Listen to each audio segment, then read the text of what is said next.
Carlos, who always verbally abuses and tries to control me, was caught cheating. During a trip with his mistress, they both got into an accident. When I went to visit, Carlos blurted out an unbelievable line with a straight face. "My husband is so cold. He'll never take care of me now that I'm paralyzed from the waist down." Then Carlos, brimming with confidence, proclaimed loudly, "Don't worry, Alice. I'll have Hannah take care of both of us." "What?" Carlos turned to me, clasping his hands together. "Please take care of us." "I'm asking you to." "Let Alice decide on the interior. You just need to quietly do as we say." "Carlos is strict with Hannah." "She's just a housekeeper after all." Their outrageous words ignited a deep anger within me. "Take care of you, you say? What are you even talking about? You didn't wash a single dish when I broke my arm. Why don't you ask your mistress?"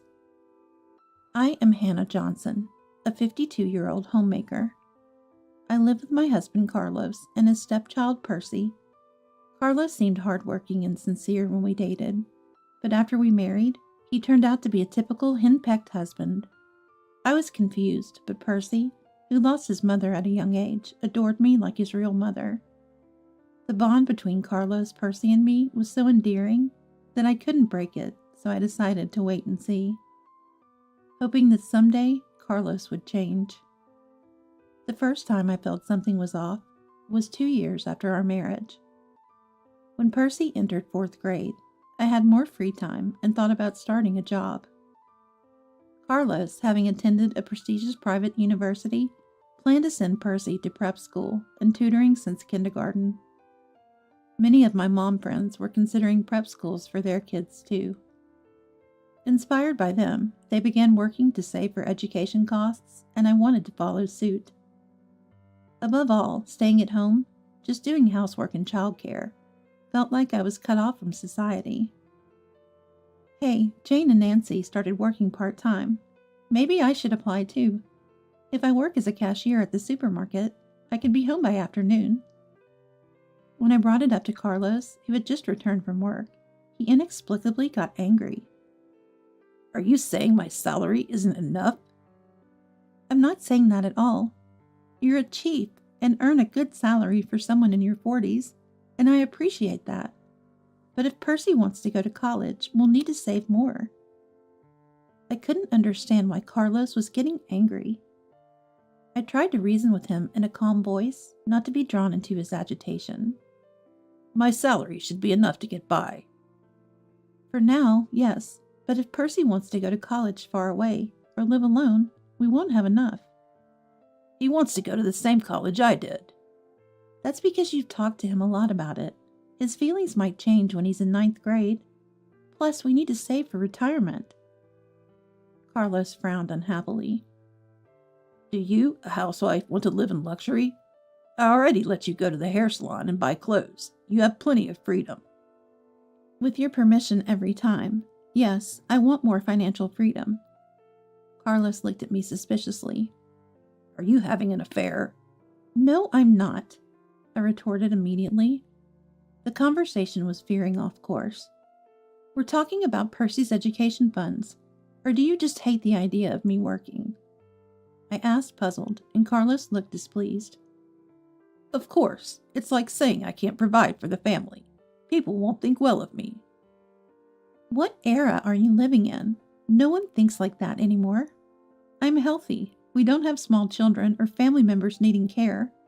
I get envious hearing mom friends starting work." "What happens in other houses is irrelevant." Carlos raised his voice, crossed his arms, and looked down at me smirking. "Someone as slow as you couldn't possibly do a job properly. You can't even do housework perfectly, let alone balance it with a job." "What? If I start working, of course I'd expect you, Carlos, to share in the household chores." Carlos shouted back. "What? I can't even relax at home. How much do you want to make me work? Are you a demon?" "I'm trying to balance work, housekeeping, and parenting. It's hard to do it all alone. That's why I need your help, at least on weekends." "The idea of making your husband do housework is wrong. The wife's job is to keep the house in order so the husband can focus on his work. And you can't even do that perfectly, yet you want to work? What are you thinking? Fine, never mind. I got fed up and ended the conversation. There seemed to be no hope of working outside. I gave up on convincing Carlos and continued as a housewife, focusing on childcare and housework. A few years later, when I went shopping by bike to the local supermarket, I swerved to avoid a cat that darted out from a corner and crashed into a lamppost. My right arm was in severe pain, so I abandoned shopping and went to the orthopedic clinic. It was a fracture with a recovery time of 1 month. Percy, now in 9th grade, saw my condition and looked troubled. Wow, that looks painful.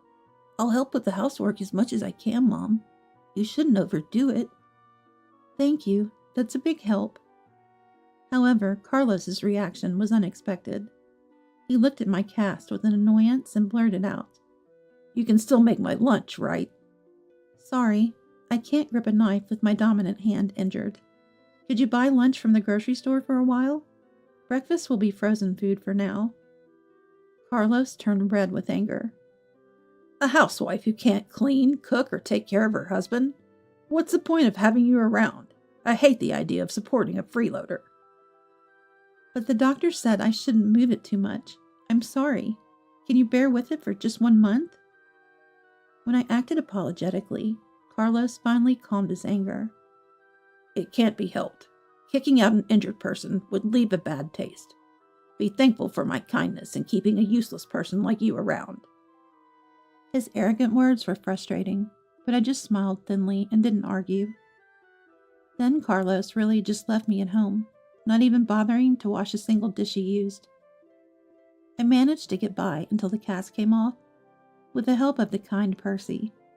I kept quiet about my injury, even when my mother Molly called from home. I didn't want to worry her. Your aunt passed away. Come back home for a while to take care of some things. All right, but it's a 2-hour flight. I'll find some time to come back soon. I replied, and, after the cast was removed, I used visiting my mother as an excuse to return home. With college admission looming, Percy was studying hard every night at cram school and attending special lectures during holidays. I tried to support him within my capabilities, preparing stomach-friendly late-night meals and gathering information about his desired universities. One day before the holiday, Carlos came back from work and seemed unusually cheerful.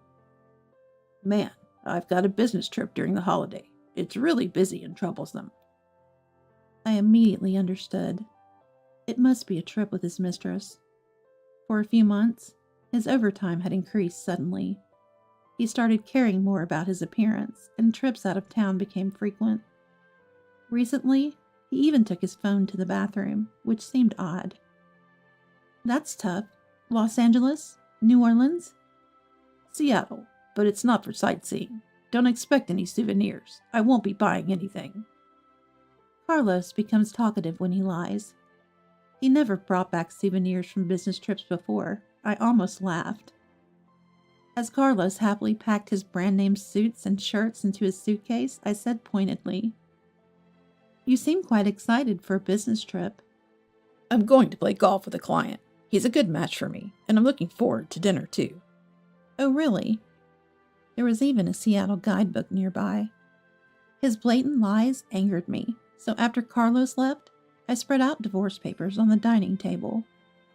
Recently, while Carlos was asleep, I unlocked his phone using his fingerprint and confirmed his exchanges with his mistress. Messages like, You're the only one for me. We need to be careful not to get caught by your wife. And let's lie about a business trip and meet at a hotel were undeniable. I took photos of the messages and sent them to my phone. There was no escaping this evidence. But with limited proof and not wanting to disturb Percy before his exams, I planned to confront Carlos about divorce after gathering more evidence, like photos of the two together. While cleaning, an unknown number called my mobile phone. Suspicious, I answered. and it was from the emergency center of the city hospital. Are you Mrs. Johnson? Yes. Mr. Johnson has been in a car accident and is seriously injured. I held my breath in shock. His life isn't in danger, but he needs emergency surgery. Can you come immediately? I understand. I was surprised by how much I was shaken. Even though my love for him had faded, it seemed I still had feelings of concern for him. I quickly prepared things like change of clothes and toiletries for the hospital stay and rushed to the hospital. There, I was immediately guided to Carlos's side. Carlos was in a semi-conscious state and didn't seem to recognize me. Blood seeped through the gauze on his forehead, and one side of his face was swollen and dark red. Soon a doctor arrived and told me the shocking news. We did a CAT scan earlier, and Mr. Johnson has damaged his spinal cord. Even with surgery, there's a high likelihood he'll be paraplegic. What? Please proceed with the admission formalities immediately. Understood. As I stepped out into the hallway, a police officer was waiting. He wanted to hear about the accident, but the person who was in the car with Carlos and the person he collided with were both unable to speak. As the officer was leaving, I took a chance and asked, "What about the person who was with him?" It was a woman in her 30s. Ah, as I thought. Even though I expected it, I felt a slight shock. It must be his mistress. That night, Carlos underwent surgery to repair his spinal cord injury. While some functions were restored, he was left with lower body paralysis. I took care of the admission and attended the surgery, but after that, I couldn't bring myself to visit him and asked Percy to do it. However, there was a day when Percy couldn't go, so I packed Carlos's clothes in a bag and went to the hospital room. Carlos, whom I'd met for the first time in a month, seemed surprisingly cheerful. I was shocked because I thought he would be upset about being paralyzed. He had started rehabilitation and was expected to be discharged next month. That meant we needed to remodel the house. Our old house had steps and narrow corridors, making it quite inconvenient for wheelchair use. We would receive disability benefits, and Carlos could switch to remote work, so money wasn't a problem. But the thought of having to take care of Carlos in the future weighed heavily on me. With this situation, it seemed hard to bring up divorce, like abandoning an injured person. I was about to just hand over the clothes and leave when Carlos invited me to the lounge. I'll treat you to a coffee as a thank you for coming. No, that's okay. Don't be shy. I thought maybe he had gone a bit crazy from hitting his head, but when we got to the lounge, the mystery was solved. In a deserted room, a woman in a wheelchair just like Carlos was waiting for us. Alice, it's been a day. Carlos, I've missed you. It's hard to meet with all the tests and rehab. Carlos's sloppy demeanor made me tighten my expression.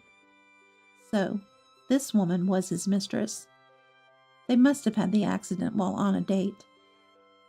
I watched them hug each other, leaning forward from their wheelchairs with a feeling of disbelief. What was Carlos thinking? Introducing me to his mistress? Carlos is lucky to have such a kind son. He'll be in good hands after discharge. Alice sighed. My husband is so cold. He'll never take care of me now that I'm paralyzed from the waist down.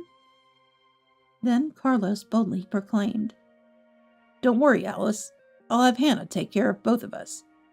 What? In front of a stunned me and Alice, Carlos turned to me, clasping his hands together. Please take care of us. Oh, right. Taking care of one or two. It's all the same. Alice, convinced, mimicked Carlos and clasped her hands together. Please, I'm asking you to, and while you're at it, make the room cute when you remodel it for wheelchair access. I absolutely refuse to live in a room with bad taste. Right. Hey, let Alice decide on the interior. Your taste is the worst. You just need to quietly do as we say. Carlos is strict with you, Hannah. Of course, she's just a housekeeper. Their conversation ignited a fierce anger within me. Take care of you, you say? What are you even talking about? You didn't wash a single dish when I broke my arm. Why don't you ask your mistress? I coldly retorted, and Carlos and Alice stared at me in surprise. Hey, what are you talking about? Alice can't take care of me either, since she's also paralyzed from the waist down. Carlos frowned and then came up with an idea. Ah, my bad for not introducing her properly. Hannah, this is Alice Davis, wife of manager Edmund. I know. Nice to meet you. I'm Alice Davis. Alice greeted me with a sweet, coquettish voice and turned to me. Hannah, are you misunderstanding something? I was just seeking advice from Carlos. Carlos nodded in agreement. I'm 17 years older than Alice. It's not like she's my mistress. Alice likes older men, right? Edmund is 3 years older than Carlos. Carlos looked surprised. You know a lot. Well, she seems to like older men. Do I look like the type of man who would mess around with his boss's wife? I looked at Carlos with cold eyes. No, I know exactly what kind of person you are. Unaware of my disdain, Carlos passionately spun his big lie. See, when Edmund invited me to go golf, I visited their house. Since then, I've been giving Alice advice occasionally. That's right. Carlos is so reliable. I end up talking to him about all sorts of troubles with my mom friends. Oh, Hannah, are you jealous? I'm sorry. Alice smirked slyly. Interesting. In our 10 years of marriage, whenever I complained to you, I got yelled at, and when I sought advice, you belittled me. That's because your problems were too trivial. I thought they weren't worth my attention. Carlos muttered his excuse. This time, we just happened to meet on the street. We had time before her train, so we were moving in the car to find a place to talk comfortably. Then, unfortunately, we got involved in the accident. It was a disaster for us, wasn't it? I was amazed at how effortlessly such lies came to him. However, Alice went along with it smiling. Right, we were just going to have coffee and talk, and then we got into an accident. But if you're going to take care of us, I feel relieved. Alice gave me a flattering look. Don't make decisions on your own. I never said I would take care of you. I stated this clearly, and Alice responded with a mocking laugh in a low voice. But Hannah, you're taking care of Carlos's son, right? If you can care for a child not related by blood, surely you'd be happy to care for me, the wife of a manager. Exactly, Hannah. For the past 10 years, I've been supporting you. So as a way of repaying me, you should take care of me and, of course, Alice. Their nonsensical reasoning left me speechless. So you're going to stick with just a confidant story? Don't be ridiculous. Even middle schoolers can come up with better excuses. I glared at them and spat out. Why don't you just admit it? I was having an affair. What affair? Where's your proof?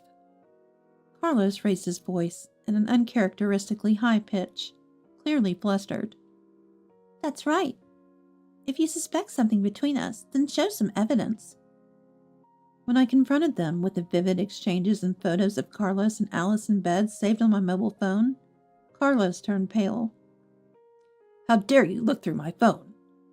There are things that are acceptable and not acceptable even between spouses. I don't need to be lectured by someone who cheats. As a father, having an affair with your boss's wife while your son is working hard studying for exams is despicable. Shut up. You're not even related by blood. Don't act like his mother. Carlos's words hurt me. True. No matter how much I loved Percy as my own son, I couldn't compete with his blood-related father, Carlos. One of my fears in not divorcing sooner was the worry that young Percy might choose Carlos over me. As I bit my lip, a loud noise echoed in the quiet hallway. A nurse was pushing a bed towards us. The nurse entered the room and stopped the bed next to me. Glancing at the person lying there, I screamed in shock. "Edmund?" "What, Edmund?" Carlos also exclaimed in surprise, moving his wheelchair towards us. "Mr. Davis, I'll come pick you up in 30 minutes. "Understood, thank you." The nurse bowed to us and left the lounge, and Edmund used the bed's reclining feature to sit up. "What a surprise! I heard you were discharged, so I didn't expect to see you here at this time." "Sorry to startle you." Edmund laughed, shaking his shoulders. "I told Alice, but I made it clear not to tell Carlos. I didn't want him to run away." "Edmund, you were diagnosed with full-body contusions, right? Did you find anything wrong after that?" "Yeah, I felt worse last night, so I was admitted again for a precautionary CT and MRI. "Huh? Edmund, you were injured too?" Carlos looked puzzled, was met with an awkward expression from Alice. Wait, Carlos didn't know about Alice? I wondered. I had heard from the police officer on the day of the accident. Carlos's severe injury was caused by crashing into a car at a red light at high speed. And the person he hit was Edmund himself, who had contacted me. The person Carlos hit was Edmund, and the woman in Carlos's passenger seat was Edmund's wife. From Alice's reaction, it seemed that Edmund had been visiting her, and Alice had been instructed by Edmund to keep silent about the fact that their opponent was Edmund, and that he would be coming to talk to Carlos in the lounge tonight. "The car you hit at 150 kilometers per hour was mine. You were unconscious, so you didn't realize it." "What?" "I was conscious, so I knew," Alice said sourly. And Carlos's eyes widened in shock. "Then why didn't you tell me?" "I did, when the accident happened. I said it was my husband's car." "Not that. We dated here the day before yesterday. You should have told me then." "If I had told you, my husband said he would demand a $50,000 affair compensation from you," Alice shouted. Just a minute ago, she was cute, but now she screamed with a demonic expression. "You were just a fling. I never intended to divorce my husband. But because of the accident, he found out, and now my body is like this. I'm still young, and my life is a mess. Divorce confirmed. It's all your fault. How are you going to take responsibility?" "Alice." Carlos looked at her with a frightened gaze. "Sorry, it's my fault. So I won't claim compensation for divorcing Alice, but of course I will from you. $50,000. Pay up." Edmund spread a wicked smile across his face. "And Carlos, your insurance had expired, right? You're going to compensate for our medical bills and the $200,000 BMW you destroyed, right?" "Of course you'll pay, right? I asked you to drive slowly, but you had to show off in speed, idiot." Alice attacked Carlos with a harsh tone. "And let me add, your endless bragging about your son is annoying." Alice contorted her face. "Talking about how he has the same elite potential as you, and how he'll succeed in middle school exams and go to a state university, it's all trivial. You're a chief, but you're stingy with gifts, choose second-rate hotels and third-rate restaurants. I wondered what kind of woman would be married to someone like you. And it turns out she's not much either." "What did you say?" "I don't want to be lectured by a woman who had an affair with this man," I immediately retorted. "He's just proud and drunk on the idea of being desirable to a manager's wife. Any young and pretty woman would have done for him. That's why he drove recklessly to show off." Carlos, apparently guilty, looked down. "If I mattered to you, you would have driven carefully, and now you want me to take care of your mistress too? That's a bad joke." "Shut up!" Carlos snapped at me, and then hesitantly spoke to Alice. "Alice, you're getting divorced from Edmund, right? So there's no problem with you marrying me." He stubbornly persisted even in this situation. "No way, I've already told you." Alice firmly refused. "I'll just rent an apartment after I'm discharged and live alone with the help of a home caregiver. I never want to see your face again, after putting me in this situation. She then pointed her finger at me and mocked. This man, after all his verbal abuse, still expects you to take care of him. How much has he belittled you? It's pathetic. Alice, stop it. Goodbye. Don't contact me anymore. After saying her piece, Alice skillfully wheeled herself back to her room. Carlos, you're paying the compensation and medical bills, plus the car damages. You'll get the bill after discharge. As the conversation ended, a nurse waiting outside the lounge came in. As Edmund's bed was pushed by the nurse around the corner of the hallway, Carlos, who had been watching, exploded in red-faced anger. Damn it, that woman, pretending to be in love with me, changes her attitude as soon as I become paraplegic. He came over in his wheelchair and clung to my arm. You'll take care of me, right? You're my wife, after all. I refuse. I pulled out the divorce papers and a pen from my bag and slammed them on the table. I thought I'd endure until the exams were over, but I've reached my limit. Sign these now. Carlos's eyes widened. Then he said desperately, You're really going to divorce me? After I've taken care of you for these 10 years? This is how you repay me? Who took care of whom? I countered Carlos. Do you remember what you said when I broke my arm? If you can't even take care of your husband, there's no point in you being here. I hate the idea of supporting a freeloader. Be grateful for my kindness in keeping you around. Even thinking about it now, those were horrible words. I let out all my pent-up frustration. You didn't even wash one plate you used, and now you want me to take care of you because you're paraplegic? Don't joke with me. Carlos grimaced. Your injury was your own carelessness. I don't have to cover for you. Well then, since your injury was also due to your carelessness, I don't have to take care of you either. Fine, I get it. I'll sign. Carlos signed the divorce papers in resignation. Don't come crying to me for a remarriage later.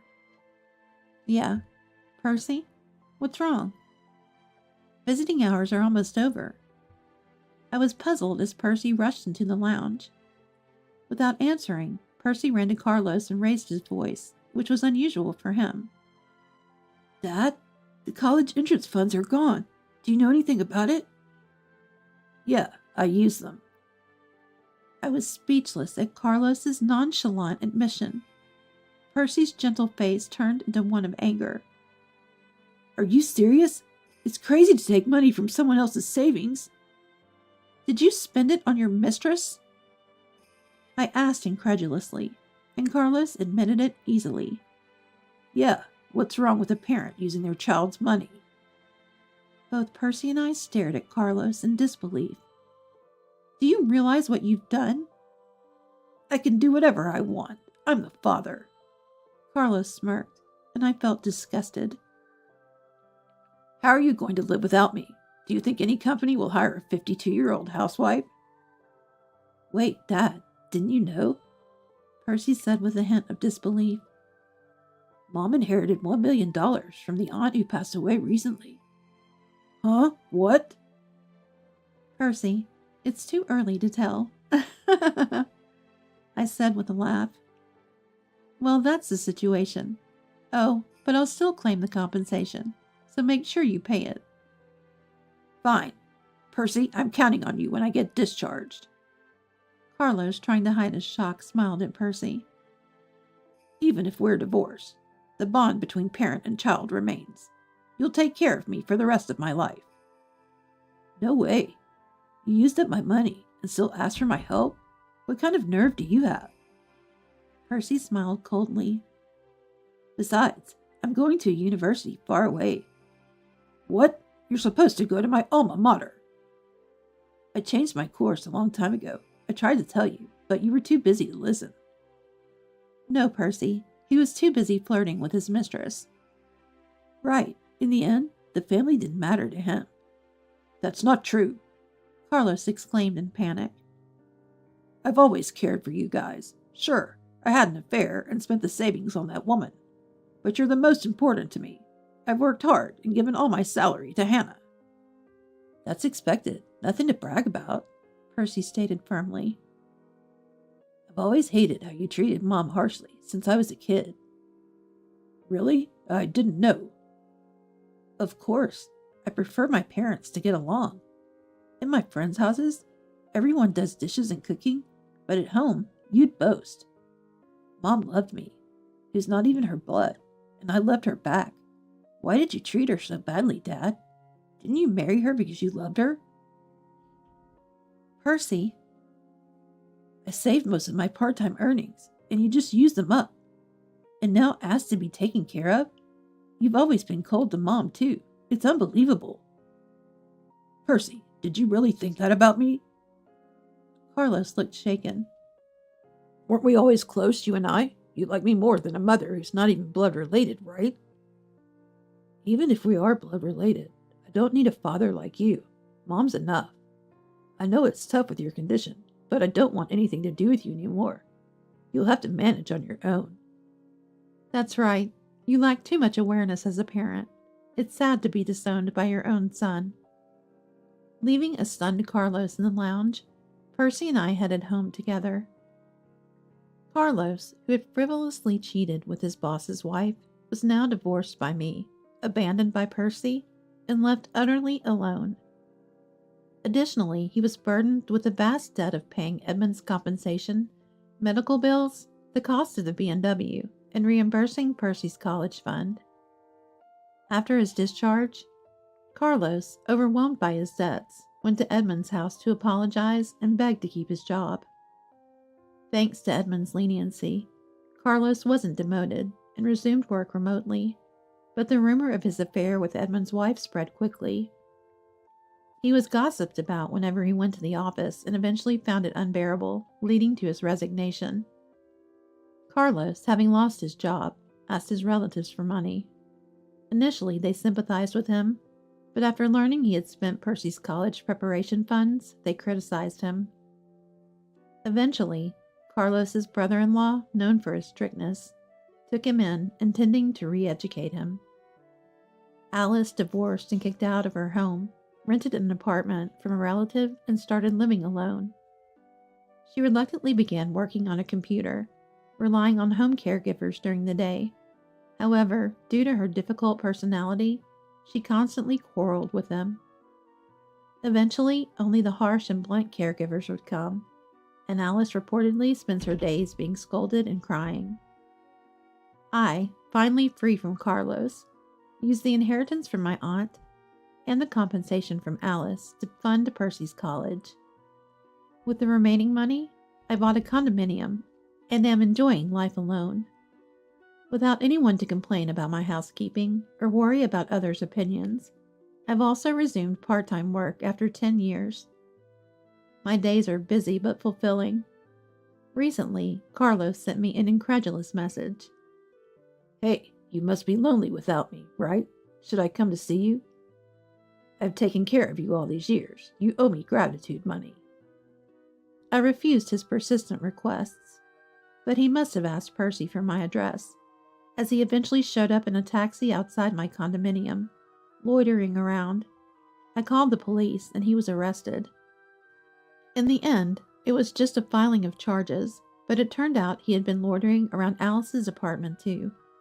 The brother-in-law, furious when he came to pick up Carlos from the police station, placed Carlos under house arrest. Carlos now spends his days working on a computer from early morning to late at night, tirelessly repaying his debts. Percy, taking his father as an example of what not to be, is diligently studying and enjoying his university life. Though not related by blood, Percy is like a son to me. I look forward to warmly watching his continued growth.